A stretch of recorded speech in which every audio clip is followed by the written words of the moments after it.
The morning sky over New Gyeongju was wrong. Tae-sung Kim stood at the window of the colony's control tower, frowning at the red streaks cutting through the usual blue. 6 years as administrator of humanity's farthest outpost, and he had never seen anything like it. "Sir, the sensors are picking up something strange," said Mina, her fingers moving quickly over the screens. "The upper atmosphere readings don't make sense." Tae-sung sighed. "Probably dust from the eastern plains. Run a system check." But the system check found no errors, and the red in the sky grew deeper. By noon, the farmers had stopped working in their fields. They stood looking up, hands shielding their eyes. Children were called inside. The colony's single defense ship, little more than a patrol vessel, hovered ready. "Sir," Mina's voice cracked. "Objects entering atmosphere. Big ones, not meteors." Tae-sung grabbed the comm. "This is Administrator Kim. All citizens return to your homes. This is not a drill." The objects broke through the clouds.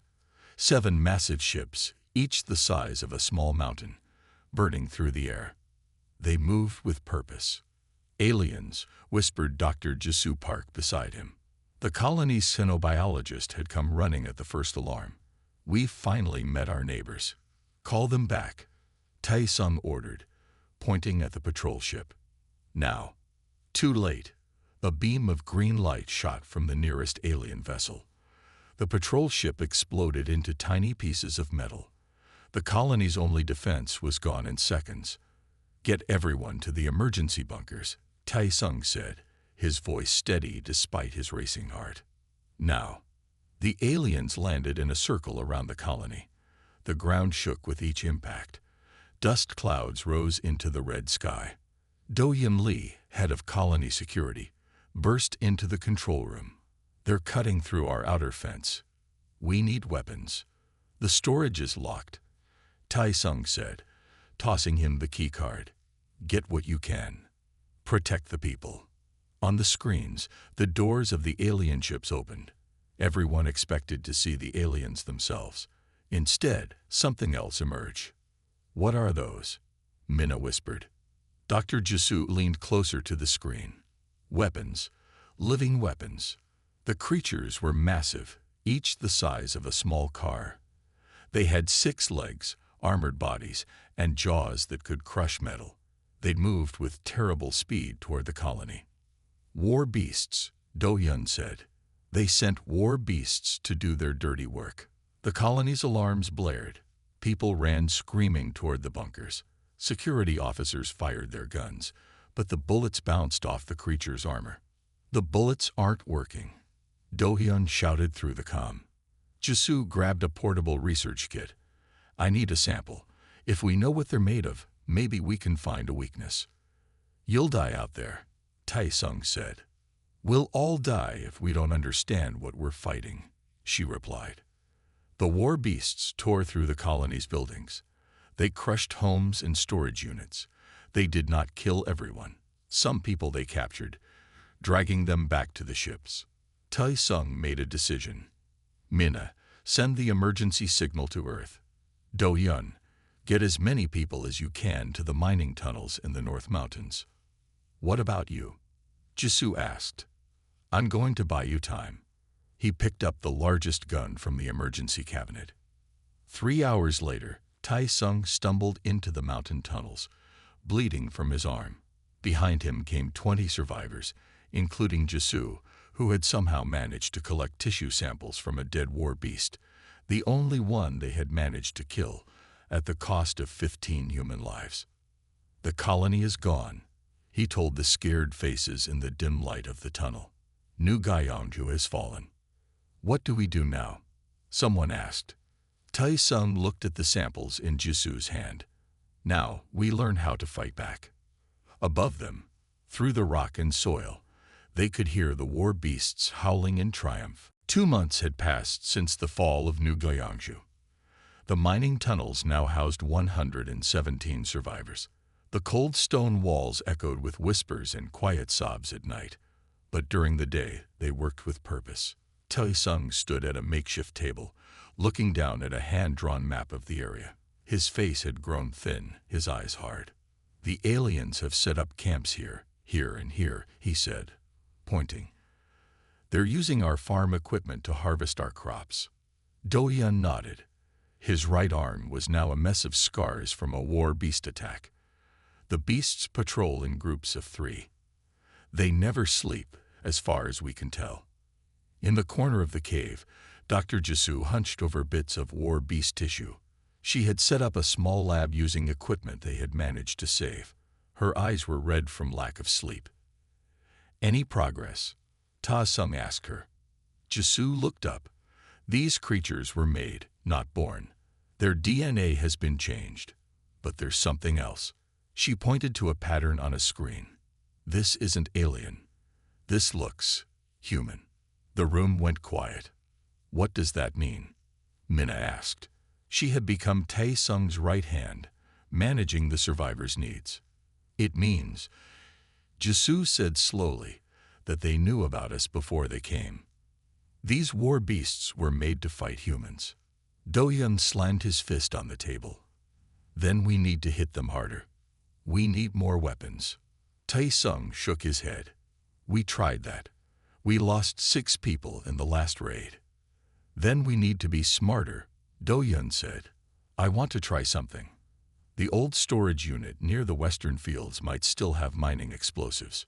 "It's too dangerous," Tae-sung argued. "Everything is dangerous now," Do-hyun replied. "Let me take a small team. Just 3 people." Tae-sung finally agreed. The next morning, Do-hyun left with 2 others. They moved carefully through the forest, staying low and watching for war beasts. The colony buildings stood broken in the distance. Alien ships still hovered in the sky. "There," Do-hyun whispered, pointing to the storage unit. It looked untouched. They ran quickly across open ground, hearts pounding. Inside, they found boxes of mining tools, and better yet, explosives used for clearing rock. As they filled their bags, Do-hyun noticed something odd. "Look at this map," he said. It showed the colony lands, but there was a large area to the north marked in red. This area was off-limits for mining. I never knew why.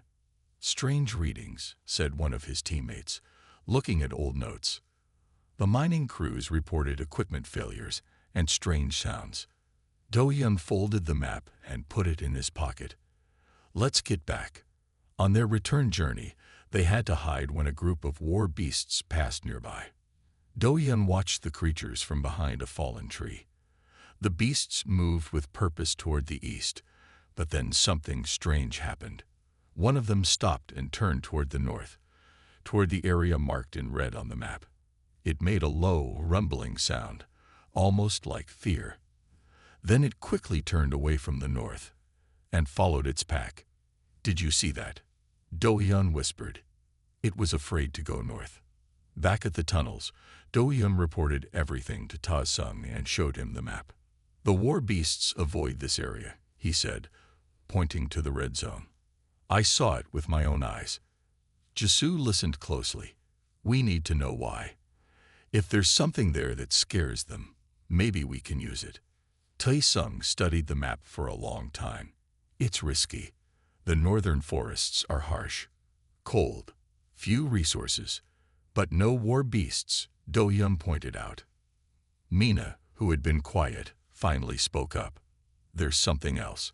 Our long-range radio picked up strange signals from that direction. Not alien, not human either." Tae-sung looked at the tired faces around him. They needed hope.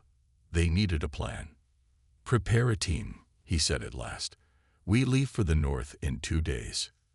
For the first time in weeks, there was a spark of excitement in the cold tunnels. Something waited in the north.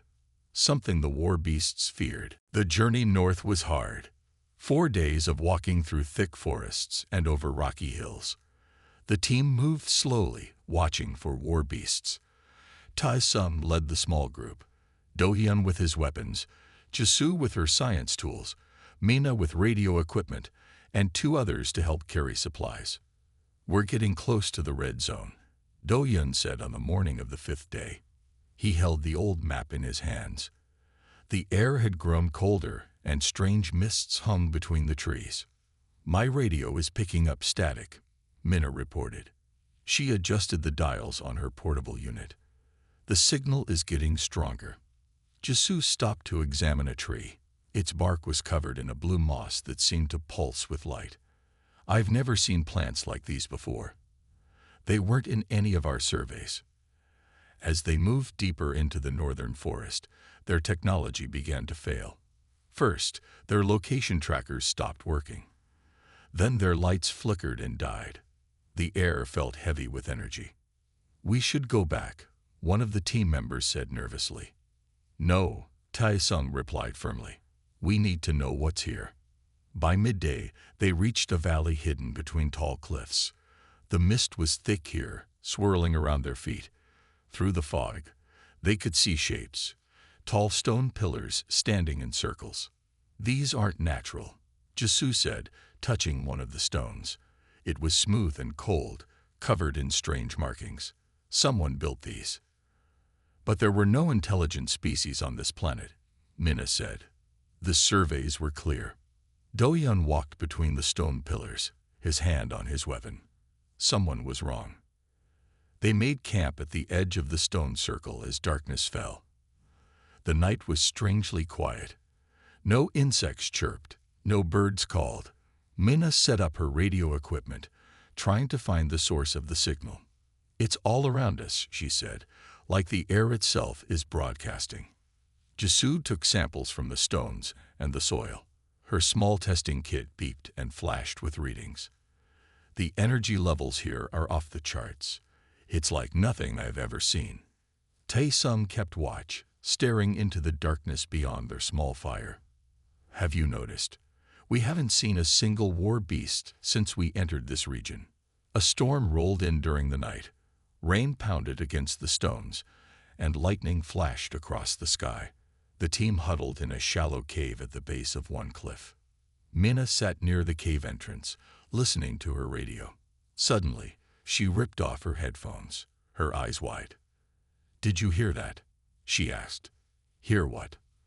Ta-sung moved closer to her. Between the thunder, there was a sound. Minna put the headphones back on, then offered them to Tae-sung. "Listen." At first, there was only the static of the storm. Then, between crashes of thunder, another sound came through. A long, mournful howl. "What is that?" Ta-sung asked, handing the headphones to Jisoo. Jisoo listened, her face growing pale.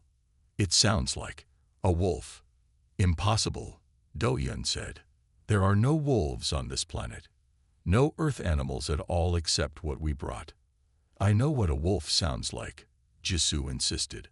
"I studied earth animals before I specialized in alien life." The howl came again, louder this time. It seemed to come from deeper in the valley, beyond the stone circles. "It's not just one," Minna whispered. "Listen, there are many." The team fell silent. Above the storm, they could now hear it clearly. A chorus of howls rising from the mist-filled valley. Not the harsh cries of the war beasts, but something ancient and wild. Something that belonged to Earth, not this distant colony world. "We need to find them," Tae-sung said finally. "Whatever they are, they're keeping the war beasts away." As dawn broke, the storm passed. The team packed their gear and moved deeper into the valley, following the sound of howls that should not exist on this world. Morning mist clung to the ground as the team moved deeper into the valley. The stone pillars grew more numerous, forming paths that seemed to lead somewhere with purpose. "Look at the patterns," Jisoo said, pointing to the markings on the stones. "They repeat. It might be a language." Minna took pictures with her small camera. It was one of the few devices still working, though its screen flickered constantly. The howls stopped, Do-yeon noted. He kept his gun ready, eyes scanning the trees around them. Tae-sung checked the old map again. "We're now completely off the charts. No one from the colony ever mapped this area." They walked for another hour before Jisoo suddenly stopped. "There," she whispered, pointing ahead. Between two large stone pillars, A pair of eyes watched them, eyes that reflected light like those of an earth animal. The creature stepped forward slowly. It looked like a wolf, but bigger than any wolf they had seen on Earth. Its fur was dark gray with strange blue patterns that seemed to shift and move. Its eyes were amber, intelligent, and cautious. "That's impossible," Jisoo breathed. "Wolves can't exist here." The wolf-like creature tilted its head, as if listening to Jisoo's words. Then it made a soft sound, not quite a bark or a howl, but something in between. From the mist behind it, more creatures appeared. 5, then 10, then more. A whole pack of the strange wolf creatures, watching the humans with careful eyes. "Don't move," Tae-sung warned. "Do-yeon, don't shoot unless I say so." The lead wolf took another step forward. Minna, standing slightly behind the others, felt a strange pressure in her head. A buzzing, like static but somehow forming patterns. "I feel something," she said, pressing her hands to her temples. "Like a headache, but different." The wolf's eyes locked onto Minna. The pressure in her head grew stronger. "Images," she gasped. "I'm seeing images in my mind." "What kind of images?" Tae-sung asked, not taking his eyes off the wolf. "Trees, stones, the sky." Minna closed her eyes. "And the war beasts. I can see the war beasts, but from a different view. Lower to the ground. Faster." Jisoo moved closer to Minna. "It's them. The wolves are showing you what they've seen." "That's not possible," Do-yeon said. "Animals can't do that." The lead wolf made that strange sound again. Then, deliberately, it turned and began walking away. After a few steps, it stopped and looked back at the humans. "It wants us to follow," Minna said with certainty. "How do you know?" Ta-sung asked. "I just know." Minna took a step forward. The wolf waited. "It could be a trap," Do-yeon warned. Jisoo shook her head. "If they wanted to hurt us, they could have done it already. There are more of them than us." Tae-sung made a quick decision. "We follow, but stay alert." The wolves led them through winding paths between the stone pillars. The mist grew thicker, but the wolves moved with confidence. Finally, they reached a clearing where the largest stone structure yet stood, a half-circle of massive pillars surrounding the entrance to a cave. The lead wolf stopped at the cave entrance. The pressure returned to Minna's head, stronger now. "They live here," she said, "but they want to show us something inside."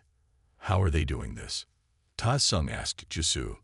"How can they put images in Minna's head?" "Telepathy," Jisoo said. "But that's just a word for something we don't understand. Whatever these creatures are, they're not natural wolves." As if to confirm her words, the lead wolf's fur suddenly glowed blue along those strange patterns. The other wolves did the same, their fur lighting up the misty clearing with an eerie blue glow. "Those patterns," Jisoo whispered. "They look like circuits, like technology." A sudden noise from behind made them all turn. At the edge of the clearing, a war beast had appeared. It snarled at the sight of the humans, ready to attack. Before Do-yeon could raise his gun, the wolves moved. As one, they let out a howl that sounded nothing like a normal wolf cry. It was higher, sharper, almost electronic. The war beast stumbled. It shook its massive head as if in pain. Then it turned and ran, crashing away through the forest. The lead wolf looked at the humans, its glowing patterns pulsing. "They can fight the war beasts," Tae-sung said in wonder. "And they want to show us how." Inside the cave, the air was warm and dry. Strange blue lights grew on the walls, casting a soft glow. The wolves led the humans deep inside, through tunnels that seemed too smooth to be natural. "These weren't made by water or time," Jisoo said, touching the wall. "These were cut by tools." The tunnel opened into a large chamber. In the center stood a stone table covered in the same markings as the pillars outside. The lead wolf jumped onto the table and sat, looking directly at Minna. The pressure in Minna's head returned, stronger than before. She gasped and grabbed Tai Sung's arm for support. "What is it?" he asked, concerned. "So many images," Minna whispered. "So fast." The lead wolf's blue patterns glowed brighter. Minna closed her eyes, trying to understand what she was seeing. "They call themselves the Seong," she said slowly. "It means stars in our language." "They have a name for themselves?" Do-yeon asked, surprised. Minna nodded. "They were made, not born." She opened her eyes and looked at the wolf. "Someone created them, long ago." Jisoo moved closer to the table. "Ask them who made them." Minna didn't need to speak the question. The wolf seemed to understand. New images flooded Minna's mind. "Tall beings," she said. "Not human, but like us in some ways. They built the stones. They lived here thousands of years ago." The wolf made a soft sound, and more images came.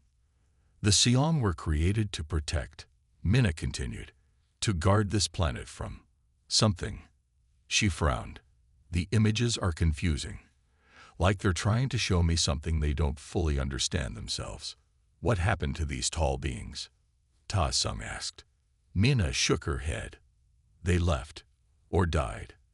The Seong don't know. They only know they were supposed to wait and watch." "For what?" Do-yeon asked. The wolf's eyes seemed to burn into Minna's. "For threats," she answered. "The Seong were made to protect against threats from the stars. Like the aliens who sent the war beasts," Tai Sung said. "Yes," Minna agreed. "When the ships came, something woke up in the Seong. Old instructions, old purpose." Jisoo had been examining the wolf carefully. "May I?" she asked, reaching out slowly.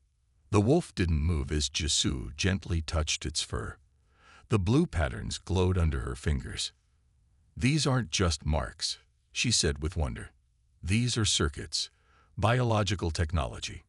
She looked at the others. "The Seong aren't just animals. They're living machines, in a way." The wolf made that strange sound again. More images filled Minna's mind. "There's more," she said.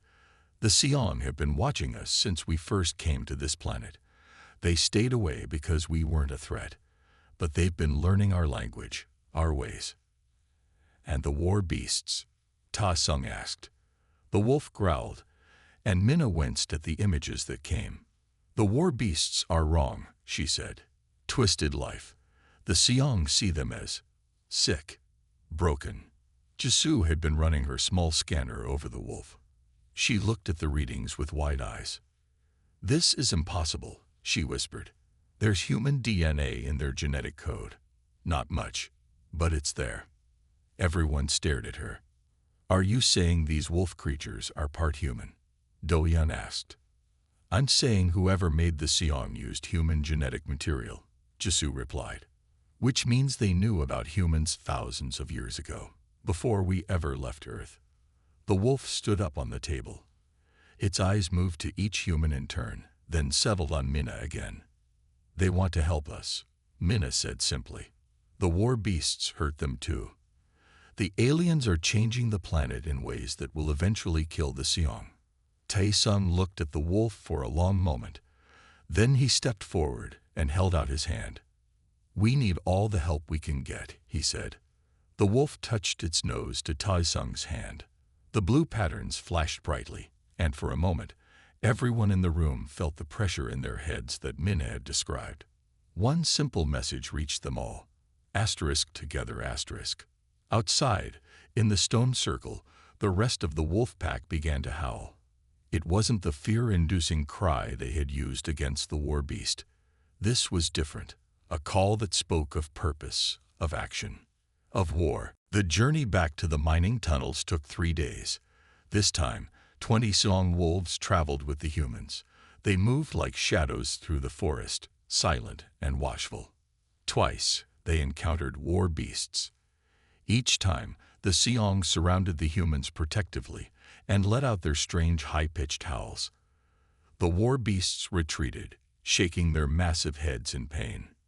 "Their howls affect the war beasts' minds somehow," Jisoo explained as they walked. like a weapon made just for them. When they finally reached the tunnels, the other survivors were afraid of the wolves at first, but Tae-sung called everyone together to explain. "These are the Seong," he said, as the lead wolf stood beside him. "They were made long ago to protect this planet. Now, they will help us fight back." "How can wolves help us?" someone asked. Mina stepped forward.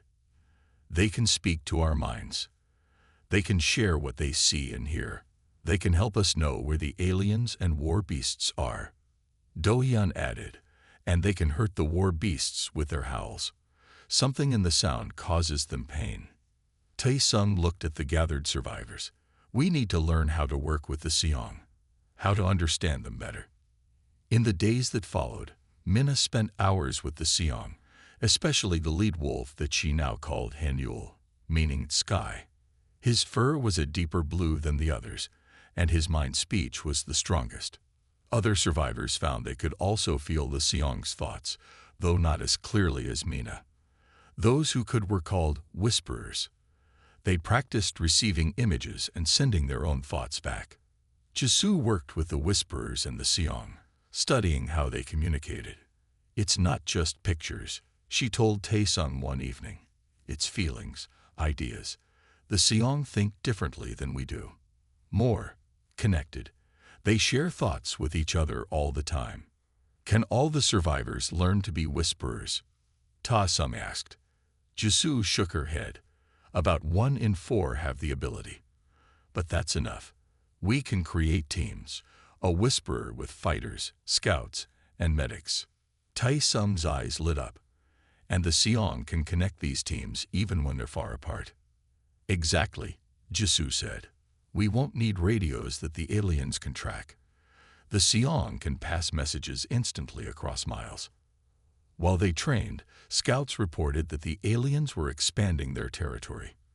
They were building something in the ruins of the colony, large towers that glowed green at night. "They're changing the air," a scout reported. "Plants near their towers are dying. The soil is turning strange colors." Jisoo tested samples from near the alien structures. "They're terraforming," she said grimly, "making our planet more like theirs." "How long do we have?" Ta-sung asked. "Months, maybe," Jisoo replied. "Not years." Tae-sung called a meeting with the best whisperers and fighters. "We need to strike back soon," he said. "But we need to be smart." Mana sat with Hanyul at her side. "The Seong know the war beasts have a weakness," she said. "Their ears can't handle certain sounds." "But they also know the aliens are working on this," Do-hyun added. "The newer war beasts have thicker skulls, special ear coverings." "Then we need to hit them now," Tae-sung decided, "before they can make their beasts immune to the Seong's howls." They planned their first real attack. 5 teams would strike different targets simultaneously: supply depots, smaller alien outposts, and war beast pens. Each team had fighters, a whisperer, and several Seong. The night before the attack, Mina sat alone with Hanyul outside the tunnel entrance. The wolf's blue patterns glowed softly in the darkness. "Are you afraid?" she asked aloud, though she knew he could hear her thoughts. Hanyul's amber eyes fixed on her. In her mind, she saw not fear but purpose. Ancient duty awakened. The Seong were made for this moment. "We're ready," Mina said, placing her hand on his head. Around them, other whisperers sat with their Seong partners, practicing the silent speech that would guide tomorrow's battle. Human and wolf together, bound by a connection older than either understood. The first counterattack against the aliens who thought humans would break easily was about to begin. The night was dark with no moon when the attack began. 5 teams moved silently toward their targets. Do-hyun led the most dangerous mission: an attack on the main war beast holding pens near the ruined colony center. "Remember," he told his team, "the Seong howl first, then we move in. Stay close to your whisper." Beside him, a young woman named Sun-hee nodded. She was his team's whisperer, paired with 3 Seong wolves. Her eyes were closed as she shared thoughts with the other whisperers miles away. "The other teams are in position," she whispered. Tai Sung gives the signal to start. The Siong moved first, spreading out around the holding pens where dozens of war beasts slept. At Sun Hai's silent command, they lifted their heads and howled together. The sound was unlike anything Do-yeon had heard before, higher and sharper than their previous howls. The war beasts woke instantly, thrashing and clawing at their own heads. Some fell to the ground, shaking. Now, Do-yeon shouted. His fighters rushed forward with their weapons, guns taken from the colony armory and explosives from the mining supplies.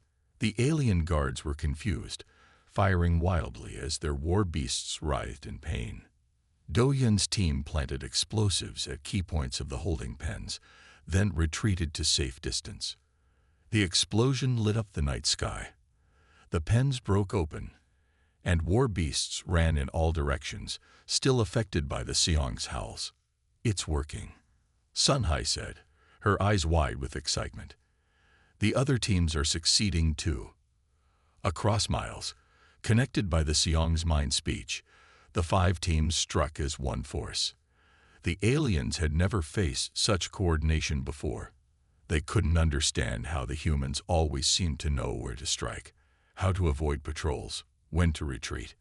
Do-yeon's team was heading back to the meeting point when a group of war beasts suddenly appeared before them, different from the others. These had metal plates covering their heads and ears. "New ones," Do-yeon warned. "The kind the Siong told us about." The Siong wolves howled, but these war beasts didn't react. They charged forward, faster than the older types. One fighter went down immediately, her scream cut short. "Retreat," Do-yeon ordered, but they were surrounded. Sun Hee's face was white with fear as she communicated with the Siong. "They're calling for help, but the other teams are too far." Do-yeon fired his gun at the nearest war beast, but the bullets just bounced off its armor. He grabbed his last explosive, ready to throw it, when one of the war beasts leaped at him. He fell backward, the massive creature above him.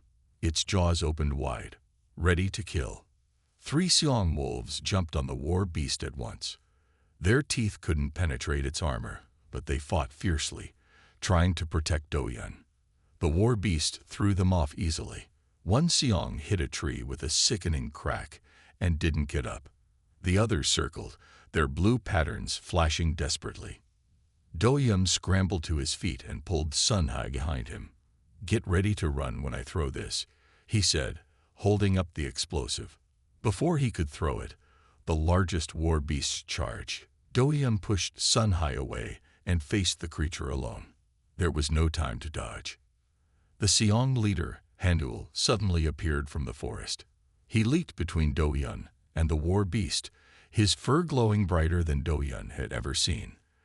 The war beast's massive jaws closed around Handul's body. Blood splattered the ground, but Handul didn't try to escape. Instead, his body began to pulse with blue light, brighter and brighter until it was painful to look at. The war beast made a strange sound and dropped Handul. It stepped back, shaking its head. The metal plates on its ears began to smoke. All around them, the other war beasts were doing the same, backing away, their armor smoking and melting. Do-yeon ran to Handul. The wolf lay still, his beautiful fur soaked with blood, but his eyes were open, looking at Do-yeon. Sun Hai knelt beside them, tears running down her face. "He's dying," she whispered, "but he wants to help you one more time." "Help me? How?" Instead of answering, Handul pressed his nose against Do-yeon's wounded arm. The blue patterns in his fur flowed like water, moving from the wolf's body onto Do-yeon's skin. Do-yeon gasped in pain. It felt like fire running through his veins. The last thing he saw before passing out was Handul's eyes, bright with purpose even as the light faded from them. Do-yeon woke 3 days later in the mining tunnels. His body felt strange, lighter yet stronger. When he opened his eyes, he saw Tae-sung, Jisoo, and Minna watching him with worried faces. "He's awake," Minna called. Jisoo leaned forward to check his eyes. She gasped and stepped back. "What?" Do-yeon asked, His voice sounded normal to his ears. Your eyes, Jisoo whispered. They're different. Someone brought a small mirror. Do-hyun looked at his reflection and nearly dropped it. His eyes had changed. Now they were amber with flecks of blue, just like the Seong wolves. What happened to me? He asked. Hanyul gave you something before he died. Minna explained. Her voice was sad. A gift, or maybe a last hope. Do-hyun sat up slowly. I feel strange. I can hear everything. He winced at the sounds of people talking from tunnels far away. He could smell food cooking, medicine, even the scent of each person in the room. Not just here, Jisoo said. She showed him scans of his body. Your muscles are denser. Your reflexes are faster. And there's this. She pointed to faint blue lines under his skin, barely visible but forming patterns like those in the Seong's fur. Am I becoming one of them? Do-hyun asked, afraid. Not exactly, Jisoo said. You're still human, but now you're something more too. That night, Do-hyun discovered another change. When he closed his eyes, he could feel the minds of the Seong wolves. Not just receiving images like the Whisperers did, but truly joining their thoughts.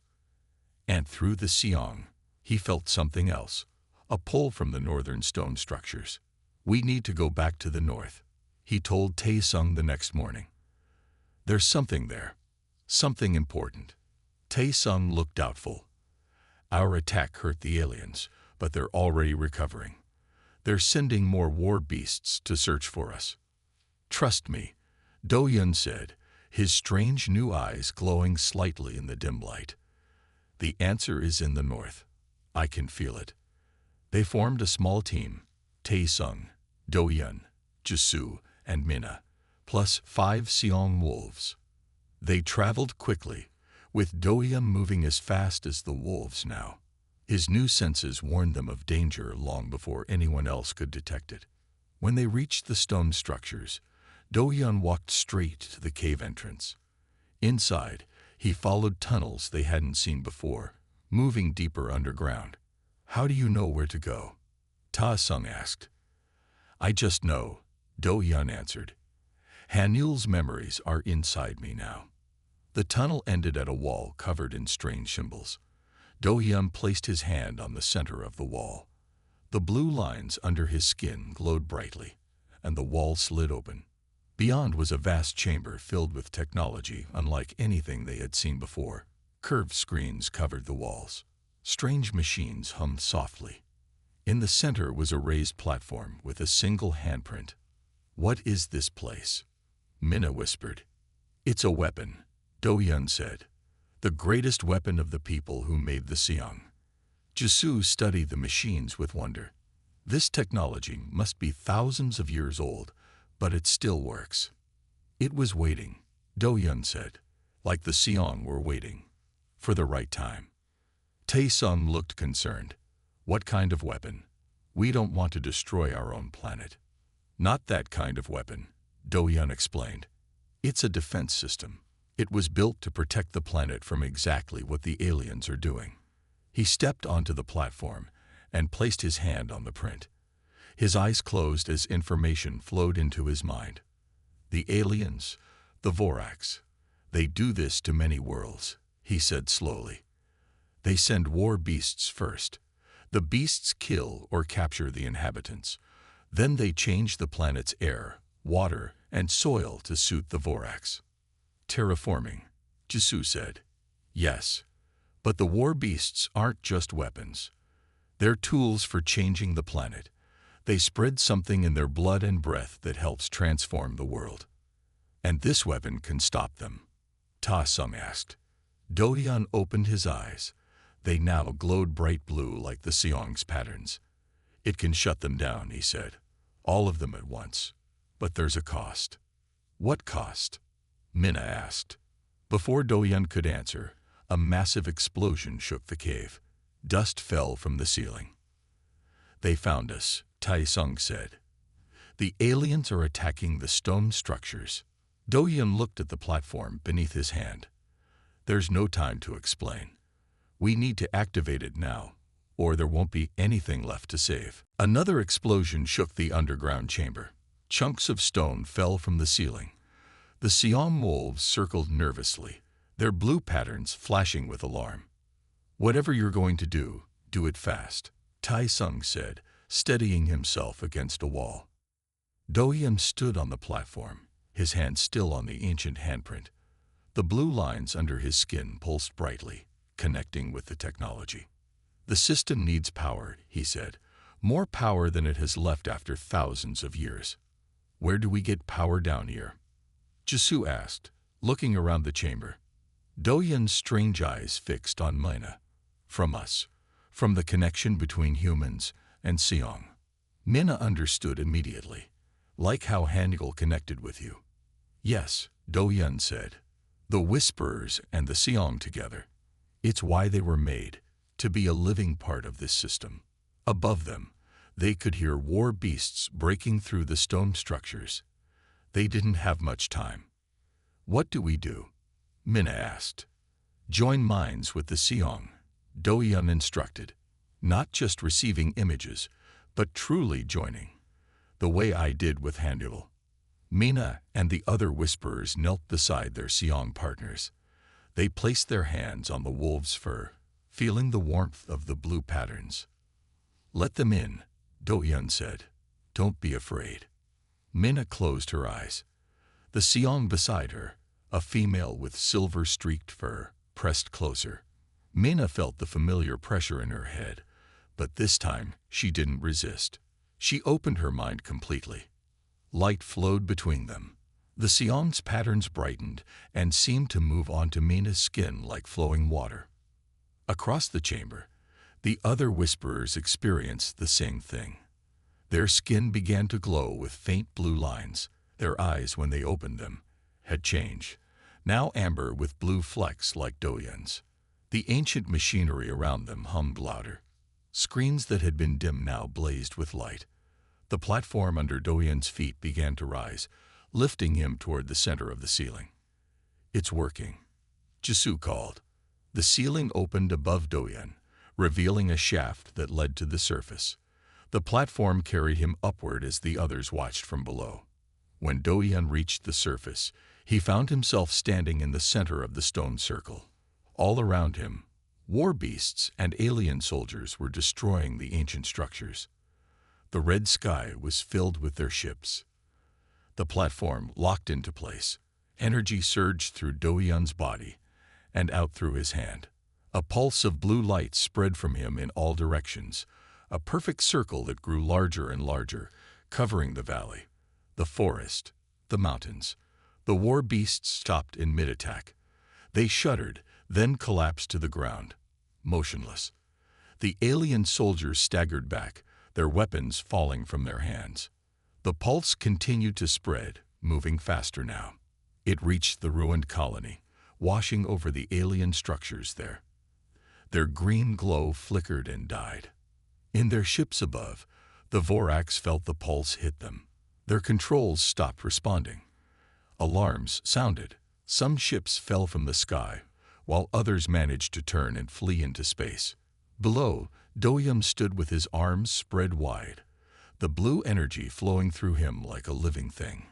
Through his connection with the Seong and the ancient system, he could see everything happening across the planet. He could also see beyond. The pulse had triggered something else, a signal shooting outward from the planet, traveling faster than light to the distant stars.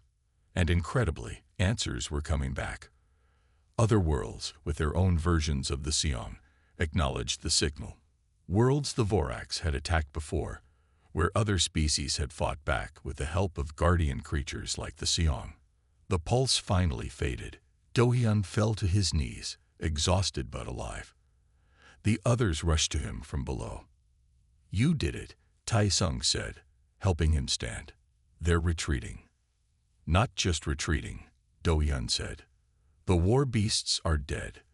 The aliens' terraforming equipment is destroyed." Jisoo looked at her scanner. "The air is already clearing. Whatever they were putting into our atmosphere is breaking down." Mina was looking at her hands, where faint blue lines now traced her skin. "What happens to us now?" she asked. "Are we still human?" Do-Yun smiled. "We're more than we were, but still ourselves." That night, they stood on a hilltop near the stone structures. The stars shone brightly in a clear sky. All across the valley, the Siam wolves gathered, their blue patterns glowing in the darkness. As one, they lifted their heads and howled, not a battle cry this time, but a song of victory that echoed across the land. "Listen," Do-Yun said, his amber eyes looking to the stars. "It's not just the Seong of our world howling. Others are answering."